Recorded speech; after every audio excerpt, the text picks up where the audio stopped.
This is Daily Blast Live. We're talking about what you're talking about. You all ready for this? Dun dun dun dun dun. This is a sham. No. Nope. Y'all, just stop. Welcome to DBL. It is definitely a Tuesday, November 16th, and I'm here with the brothers from another mother, Al and Jeff. How are you gentlemen doing? What's up, buddy? I'm doing well. Let's get straight into it because the Kyle Rittenhouse trial is everywhere. Have y'all been following it? So if you haven't been, he is the teenager who shot 3 people, killing 2 of them during a night of protests in Kenosha, Wisconsin last summer.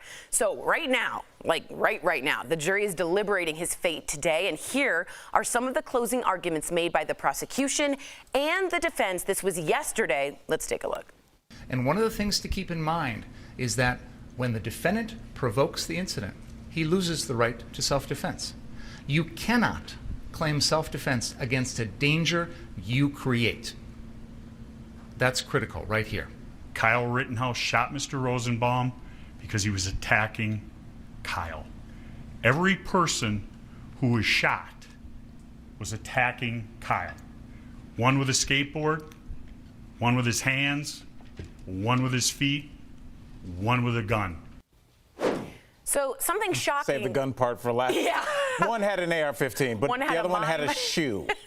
Something shocking happened in the district attorney's closing arguments. He pointed an AR-15 near the jury with his finger on the trigger. A lot of people online thought this was a bad call. The judge, who also has been getting a lot of press, moved to dismiss the charge of possession of a dangerous weapon by a minor, saying it was unclear whether that rifle qualified under the law. All right, there's a lot to unpack. A lot of people talking about this trial. What do you think of the closing arguments? And mostly important in my head is, do you think the judge is being fair in this Kyle Rittenhouse trial? That has been really the buzz all around this trial. Al, what do you think? Before we get to that, I thought the bigger question, Jeff, as we're kind of blowing past it, is like, why do we have a law that's so opaque we're not sure if a 17-year-old should have an AR-15 or not? Is that where we are, where we're not sure if that's a good idea? If somebody 2 years older than my daughter should have something that you should only have on a battlefield, we still are. So we're not here to decide that, but I thought that was strange. Good point. You know, as it turns for the defense, I think they've done a great job. I think they have laid out their case to the public very well. They've presented him as a young man that was scared, that defended himself. And, you know, they got lucky with a judge that seems to be, if not impartial, maybe a little bit on their side. And that's what you want. So, I mean, I think the defense is sitting in a good position here. I don't know about the prosecution. Jeff, I want your opinion on this, pointing the gun at the jury, because it could go both ways. We could be talking about this like that was a huge error, or we could be talking to the jury and they're like, that was the moment that swayed me, because when I felt that gun on me, I realized what the people that were shot must have felt in that. Because it's a big swing, and it can be a big hit or a big miss. Well, it's an interesting point that the prosecution brought up, right? Could you claim self-defense if you're the one starting the fight? And think about it like as a bar fight. If I'm sitting there and I'm drunk and I call your girlfriend, bleep, whatever it is, and you come over and I punch you, and you're going to defend yourself. But if I'm the one who started it, whoever wins that fight is the loser. Do you see what I'm saying? Absolutely. No matter who is defending themselves, whoever wins that fight is the loser. In this case, it's him. So it's an interesting point. I could see both sides. I want to kind of talk about the jury, because no one's talking about them. With things being so public now, everyone finding out who everybody is there an obligation, or maybe a worry, I should say, for a juror to be like, I'm a little scared to vote not guilty, because now my future's on the line. I didn't do anything, but if word gets out that I'm the juror that voted not guilty, now my life is over. So is there any fear for the jury? Not only that, my next question to you all is, what do you think will happen if he is innocent? Now, there are 500 National Guard members on standby in Wisconsin that have been put in case there is something, but will there be a reaction either way? But if he's acquitted and he shot these people, to my opinion, he did it unfairly, does it make sense to say that there will be an uprising in Wisconsin? I think absolutely there will be. Unfortunate to say, yeah. And I think there is some, again, it goes back to the jury. Do I want this? Do I want, destruction outside the courthouse and chaos, right?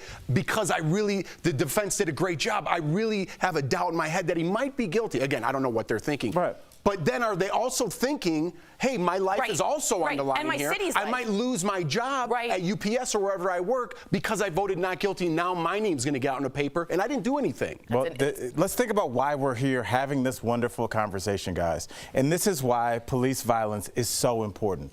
The reason that this shooting with Rittenhouse took place was because there was a protest going on about police violence. I believe it was Jacob Blake. There have been so many.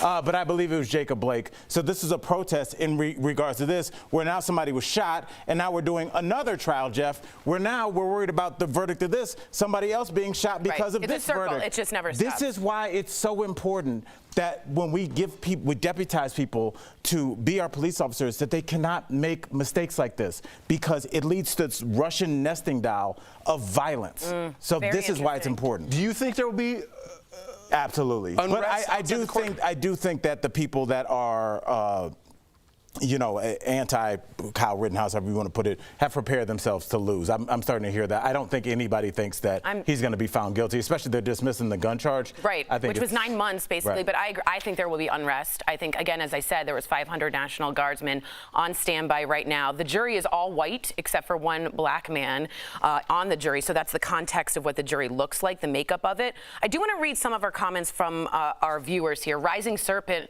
on Twitter says, remember that Kyle Rittenhouse would not be on trial today if the government and law enforcement had just done their jobs. Interesting. Robert Barnes says, I hear people say Kyle Rittenhouse shouldn't have been there. Are we supposed to abandon our communities to open criminality? That wasn't his community. He drove across state lines. Julia Lofi says there's Lucky, and then there's Kyle Rittenhouse getting this judge lucky.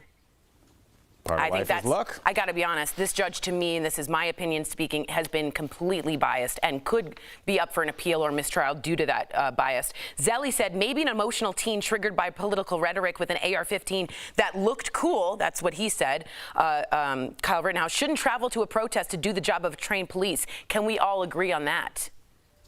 Yeah. So it's divided. It's very divided out there, and I'm worried for Wisconsin. If you live in Wisconsin, if you're near Kenosha, please write us in. We'd love to know what the temperature is like out there in the streets. And again, we are praying for Wisconsin. Absolutely. Yeah, the good news in this case is that the judge perhaps is biased and bigoted, and his last name's Schroeder. So that's good news for me. I was thinking that. I was like, and it's Judge Schroeder. Hashtag no relation. No relation. All right, coming up on DBL. Throw us in the same box. Kris Jenner is known as the first major momager. But you won't believe the lengths Debbie Gibson's mom went for her daughter. Our interview with Debbie is coming up. But first, the device is bringing the term PC police to a whole new level. We're chatting about a bot that blares its siren at offensive language. Coming up next. Oh. Closed captioning provided by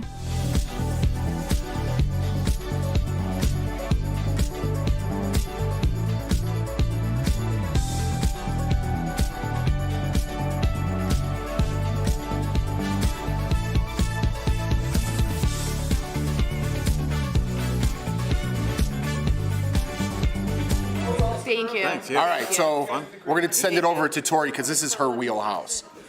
So what's interesting, it's not my wheelhouse. A lot of people are asking what's with the gun charge. So it was a 9-month, really strong charge. What's up with that? The airplane food. The gun charge was the one that they were really clear about, and he was going to be a for sure 9 months, because at 17, if you have a certain weapon, you're not allowed to hold it. That's against the law. However, and this is crazy, but I'm going to explain it, the barrel was 1 1/2 inch too short for that rifle to fully be included in the letter of that law. Now, many judges would have said the spirit of the law says a 17-year-old shouldn't have a semi-automatic weapon and cross state lines for to do so. However, this judge, who has constantly been on the side of the defense, in my personal opinion, said, I'm dismissing it. That was the one thing they knew they'd get. I don't think he's going to see time.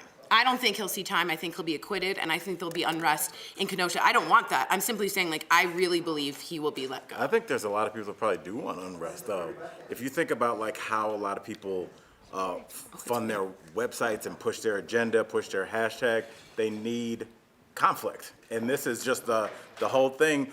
Kyle Rittenhouse, if he is found innocent, will then be the face of, this is our youth He's a martyr. Being persecuted by the Antifa left.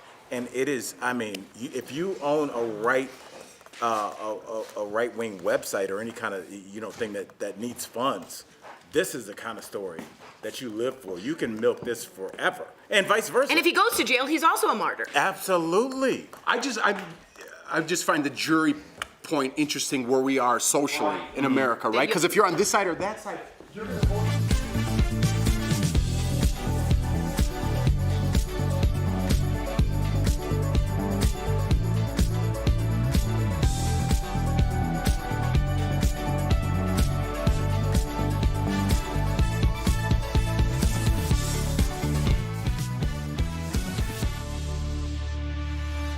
Welcome back to DBL. We've all heard of Alexa or Siri, but there's a new AI device in development that's getting a ton of attention.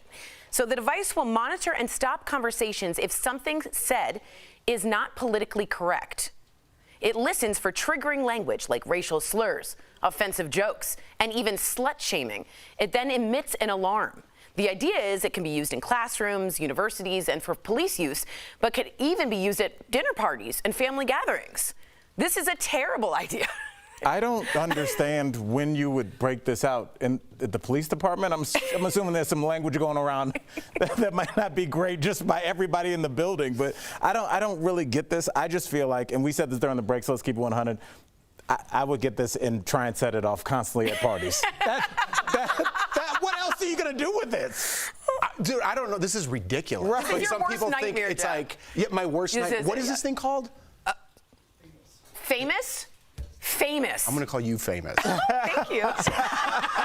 No, it's just, what do you mean the police? Does it record you and send it to some People server have somewhere? gotten caught with Alexa and things like that, saying things and admitting to crimes with Alexa, and it's been recorded. I love. So. I don't know. You guys go for this. It's so ridiculous. I don't even know what to say. That people think this is like a good idea and like, oh, this will fix the world. You know what stinks? That someone like me who sort of fights against the people who are like cancel culture, blah, blah, blah, and I'm like, hey, there's some accountability to that. This makes us look so dumb. This makes us look so stupidly woke in the way that I don't like using. I like to be woke. I like to be not asleep to things that are going on in my world. I hate that they have rebranded that word to a bad word, but this is so unnecessary. It dilutes the message completely. What I do in my own home when I talk with my wife or my kids or my friends is my own business, okay? It's not that I'm on national television getting in trouble for what I say every day like I do, but it's like, this is my home. Absolutely. You know what I mean? I'm not bringing some toy in there to get me in trouble that might or might not go to the police station and they're hard servers. And this is silly, but let's be real for the last couple of seconds we have. This is what happened to the owner of the Clippers, the old owner. He was recorded, his mistress recorded him saying things in his home, and at that time, everybody was like, what he said was reprehensible. And as a black man, I can't be offended, but yes, people were offended. But this is what it leads to. If you are able to prosecute him, not prosecute, but he loses his job, loses his team. Well, Jeff, now, even when you're in your home making a joke, Tori, you're making a joke that's taken out of context. It's just, that's how you get, and this is that slippery slope that everybody says, well, don't use a slippery slope. We're here. We're here, and it makes us look because of stuff like that. Yes, to me, it makes it look dumb. It's very scary. Yeah, freedom of speech. And do they know satire? Like, what if I'm taking... We need a machine that puts things in context. We need a machine. We don't like need a machine. The We're old human cartoons beings. where you open it up and a giant boxing glove comes out and punches you in the face. That's what you need. Jeff will be sued for assault. We don't advocate violence. Coming up like that headline just says Jeff punches Tori. No, it's very fluffy. It's pillowy. It's all pillowy. And then he calls her famous. All right, she wrote her first song at just 5 years old, clearly born to be a star. Our interview with 80s pop icon Debbie Gibson is coming up next. Meet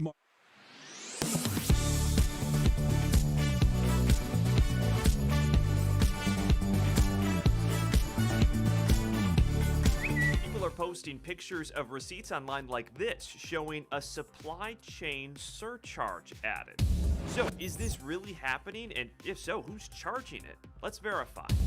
Here are some of the companies we reached out to for this, and Sechkin Ozkul, the director of the University of South Florida's Supply Chain Innovation Lab, is also one of our sources. We never had such a big disruption before to our supply chain. Ozkul says what's happening now started during the pandemic. Quick, drastic changes in demand over the past 2 years have had ripple effects up the supply chain. that only get more dramatic the higher you go and make it that much harder to get supply in sync, known as the bullwhip effect. It's why he says we're seeing backlogged ports. It's all the goods that had been held up now finally ready all at once. And Ozcool says it's all driving up costs, and some companies are temporarily passing it on to you and me. The surcharge is just another way of saying we are incurring additional costs and somebody needs to pay for it, and sorry, we're not going to pay for it. Notices like this now appear outside of Sherwin-Williams stores. The CEO of the nation's largest paint company said their surcharge would stick around through the end of the year. And we could verify that other companies are doing the same, like Harley-Davidson. And it's not just goods. FedEx added a fuel surcharge to deliveries at the beginning of November. So we can verify the supply chain surcharge is a real thing. And yes, some companies are doing it. So you're going to want to check your receipts.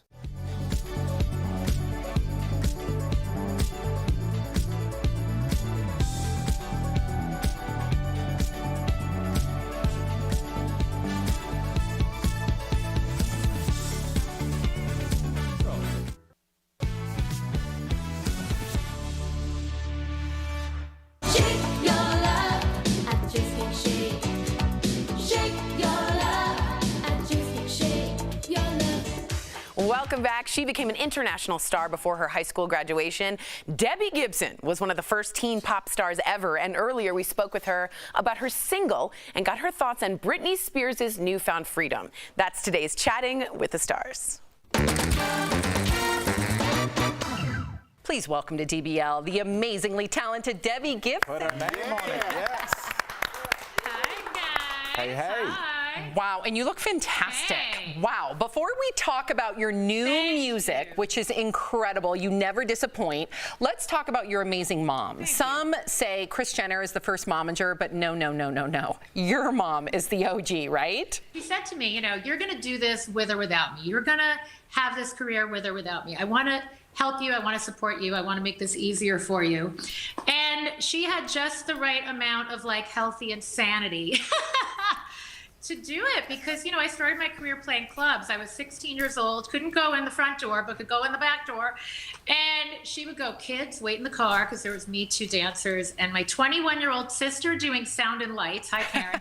And she would go, wait in the car. If I'm not back in 20 minutes, come and get me. Because she never let me go on a club stage, or any stage for that matter, without getting the money up front. Wow. Oh, my goodness. I mean, and she was like 40, you know, like, and she had four daughters, and she was juggling, you know, marriage. And her story is more fascinating than my story, in my opinion. She had to do something crazy to get you noticed. Like, do you remember anything? What got you noticed? What did she do? Oh my God. I'm going to tell you the funniest story that I've like not thought about since then. And this did not end up working. But like, I remember she took me to Westbury Music Fair to see Bob Hope. And she goes, bring him flowers and stick a demo in the flowers. So Bob Hope did not sign me on to do his USO tours, but I full on ran down the aisle at Westbury Music Fair with flowers with a demo tape. That's amazing. Because my mom, you know, and listen, it's like she wasn't like the stage mom in the bad sense of the word, but there is a little stage mother, I think, in every mother. Like every soccer mom in a way is a stage mom. You know, like everybody wants their kid to succeed. Let's talk about when family and business don't work, because after 13 years, Britney Spears has finally broken free of her father's conservatorship. What are your thoughts on this news, and to get people to further understand as we're all learning about what went into this in real time?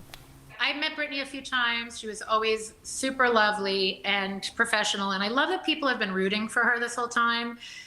They always say America loves a great comeback, and this is like the comeback story of all time. But you know, you said the key thing. It doesn't always work. I think when you get involved with family and business, you have to know that there are these risks. And at some point, unless you're going to be in business forever, look, my mom and I are the best of friends now, but we went through a divorce of sorts. It's very tricky. There are a lot of dynamics. I say if she's dancing in a midriff top or whatever got her through the day, it got her through the day. And let's hope that now she does get the counseling she needs, because she's been a prisoner for 13 years. I have a therapist on speed dial anyway, because teen stardom is trippy. Life is trippy, right? But when your little teenage brain is not wired to understand business, and so, and finances and all of that. And I feel like every teen artist should have someone who puts a big sum of money that they don't even know they have aside for them for when they're old enough to comprehend, because there are people leeching and spending for you, and you're trusting, and so, there are a lot of pitfalls. A little insight from Debbie Gibson. I love it. Quickly, before we go, let's talk about my favorite time of year, Debbie. Christmas. I noticed your tree's up. You just released this single, Christmas Star. Now tell us where you got the inspiration. Where did this come from? It's been kind of a message I've been talking about all year with my original music, and that is, don't just sit around wishing and hoping for great things to happen. Be that change you want to see and be that change you want to be. And that's really what it's about. And that line about forgiving the past and just move on, there's so many things polarizing people these days. I think it's time for no judgment, kindness, forgiveness. Holidays are a fresh start, in my opinion, and that's really the feeling of the song. We all need it. We really do. Absolutely. Debbie's new single, Christmas Star, is streaming right now. Also, you guys have to check out her album, The Body Remembers. Debbie, thank you so much for joining us today. Girl. Thank you. And before we go to break, here's a first listen to Debbie's new holiday hit, Christmas Star.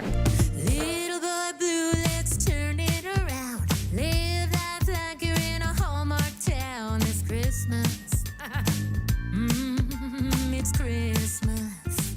Promotional consideration is brought to you by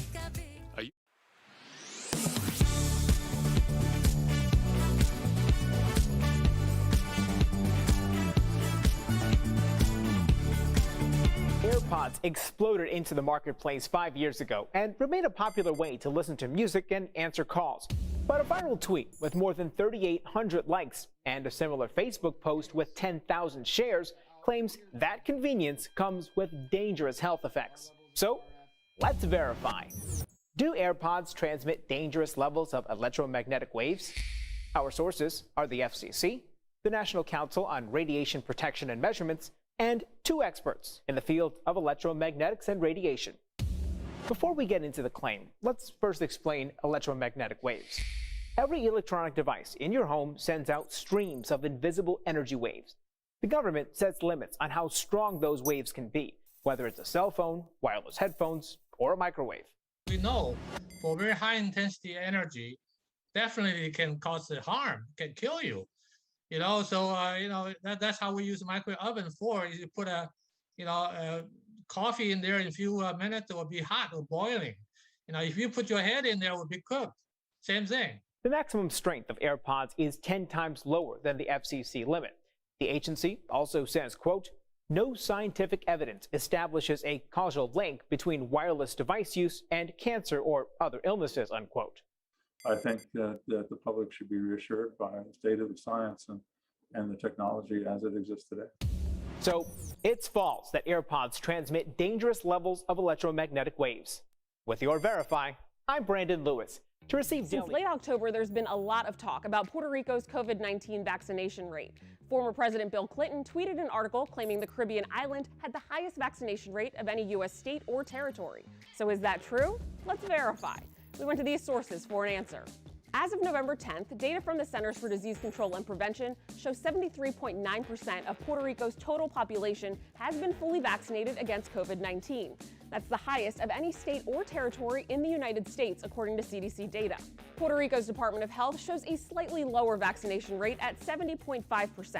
So Verify used population data from the 2020 census and the number of fully vaccinated people within each state or territory based on their local data available on November 10th to triple check those numbers.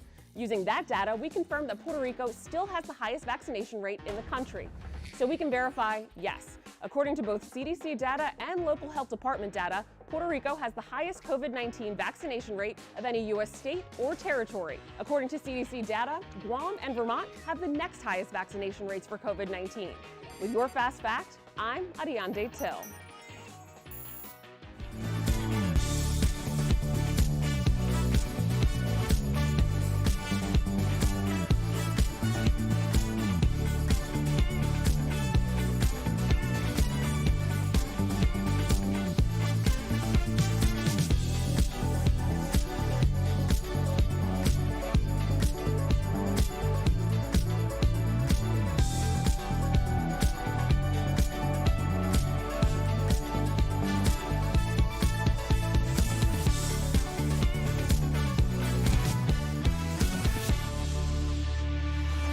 Welcome back to DBL. Our friends at Morning Save have so many great deals for you guys that Steph has not one, but 2 rounds of products for you guys this week. So enjoy these amazing deals just in time for the holidays.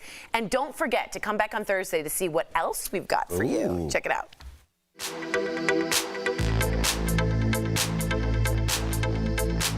All right, what do you have for us today, Stephanie? First up, we've got Green Pan Barcelona 3-ply Evershine ceramic non-stick collection. So this deal includes 1 pot or 1 pan with a lid. Now it's available in 2 sizes, either a 6-quart stock pot with a lid or a 3-quart saute pan with a lid. So normally these are between $130 to $160. Yeah. Now they're only $39 for the 3-quart saute pan with lid and $49 for the 6-quart stock pot with lid. Guys. Which means you'll be saving up to 70%.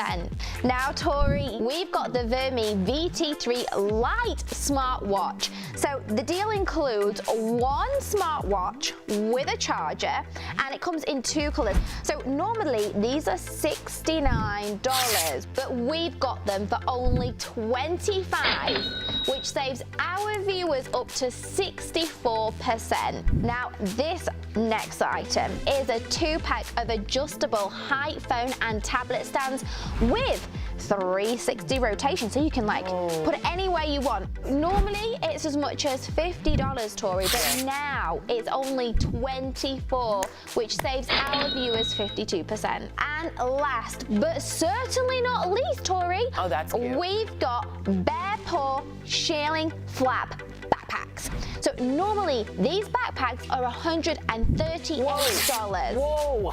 Tori, you can buy one from us for only $39, which saves everyone at home 72%. Wow. Head on over to morningsave.com. You can snag these amazing deals at the lowest prices. You can even visit morningsave.com right on your smartphone. Thank you so much, Steph. All right, guys, a lot of people talking about the device thing, the Themis. And the people Tory? No.